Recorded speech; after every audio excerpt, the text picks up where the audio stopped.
you're a homesteader or even just a serious gardener, you know the deal, right? You've got these piles of fallen branches, pruning scraps, and all this woody stuff that just keeps piling up. Now, sure, you could compost it for ages or just burn it in a smoky old bonfire. But what if there was a much, much smarter way to handle all this? A way to turn that pile of sticks into something incredibly valuable. Seriously, what if you could look at that pile of branches not as a chore, but as an amazing untapped resource? A source for some really high-grade fuel, and a powerful amendment that could literally supercharge your garden soil for decades to come. Well, today we're going to explain exactly how to do just that. Okay, so look at the difference here. On one side, you've got your traditional bonfire. It's smoky, it's inefficient, and get this, you're literally burning up more than half your wood just to make the charcoal. But on the other side, you have the retort kiln.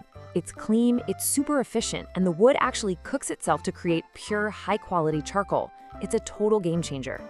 So how in the world does this actually work? Well, the key is to shift your thinking a little bit.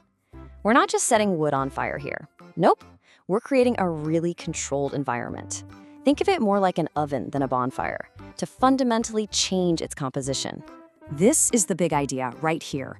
Instead of lighting your good wood on fire, you seal it inside a container. That's the retort. Then you build a separate fire around that container. See? You're heating the wood from the outside in an environment that's starved of oxygen, and that changes everything. And that process, the one happening inside that sealed container, it's got a fancy scientific name. But don't worry, it's the magic that makes this whole system so elegant and efficient. Pyrolysis. I know, it sounds complicated, but it's actually really simple. You're just heating something up so much that it breaks down, but you're doing it without any oxygen. So it can't actually burst into flame and turn to ash. Instead of burning, it transforms. And here is where it gets really, really cool. This is the self-fueling loop.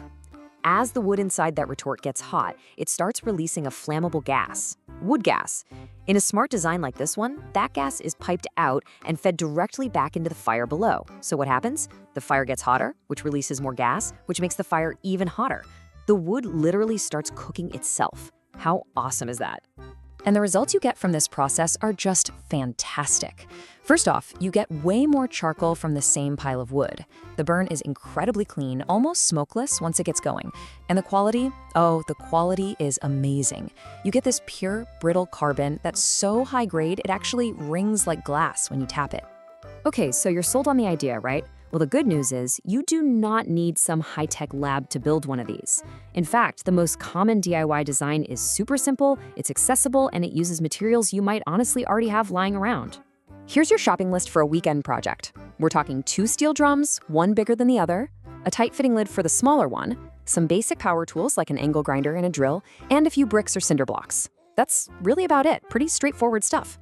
All right, first up, let's get the big barrel ready. This is going to be our furnace. You'll want to cut the top completely off and then add several ventilation holes around the bottom. This is absolutely essential for feeding air to the fire that you're going to build between the 2 barrels. Now for the inner barrel, the retort. And this is the most important part of the whole build. You're going to take the lid of this smaller barrel and drill a few small holes, maybe 4 to 6 of them, right near the outer edge. These little holes, they're the secret sauce. They're what lets that flammable wood gas escape downwards to fuel the fire.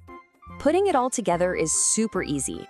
The big barrel goes up on some bricks so air can get underneath. You put a few more bricks inside it to act as supports. Then you just place the smaller sealed retort barrel right on top of those supports. You just want to make sure there's a nice gap all the way around for your kindling and fuel.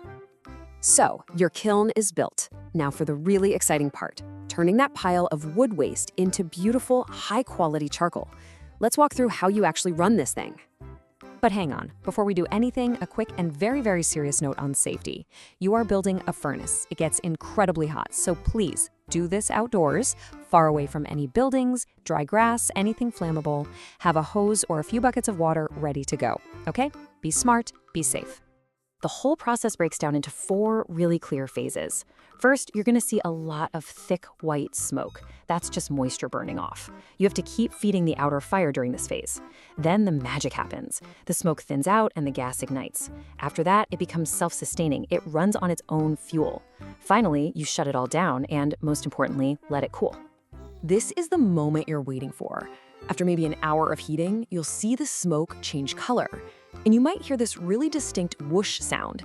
If you peek into the furnace, you'll actually see jets of flame shooting out of those little holes you drilled in the lid. That's pyrolysis in action. That means you've done it. Success. Now listen, I need you to hear this. This is the single biggest mistake that beginners make. Once those gas jets die down, you have to seal up all the air vents and just walk away. If you get impatient and open that retort while the charcoal is still hot, a rush of oxygen is going to hit it, and your entire beautiful batch of charcoal will instantly combust into a useless pile of ash. Don't do it. I'm not kidding. Let it cool for at least 12 hours. Honestly, 24 is even better. Do not open that thing until the entire system is completely, totally cold to the touch. This step requires patience, I know, but it is absolutely non-negotiable if you want good charcoal. So you've waited patiently, you've opened your kiln, and there it is, a full batch of pure, beautiful charcoal. Now you could, of course, just use it for your next barbecue, but in the world of permaculture, this stuff has a much, much higher purpose. I just love this description. Think of it like this. Each little piece of charcoal is like a microscopic apartment building for all the beneficial microbes in your soil.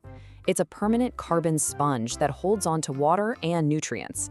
This isn't just a gardening hack. It's a core principle of regenerative agriculture and a powerful way to lock carbon away right in your own backyard. But hang on, you can't just throw it in the garden as is. It's so absorbent that it would actually steal nutrients from your plants at first. So you have to charge it. Just crush it up, then soak it for a couple of weeks in something nutrient-rich like compost tea. Or, even easier, just mix it into your active compost pile for about a month. Once it's charged up, then you can work it into your soil, where it will provide benefits for literally centuries. You see, by building this simple kiln, you've completely transformed a waste stream into an incredibly valuable resource. Kind of makes you look at everything differently, doesn't it? And it leaves us with one final thought. What other waste in your life is just sitting there waiting for you to turn it into something amazing?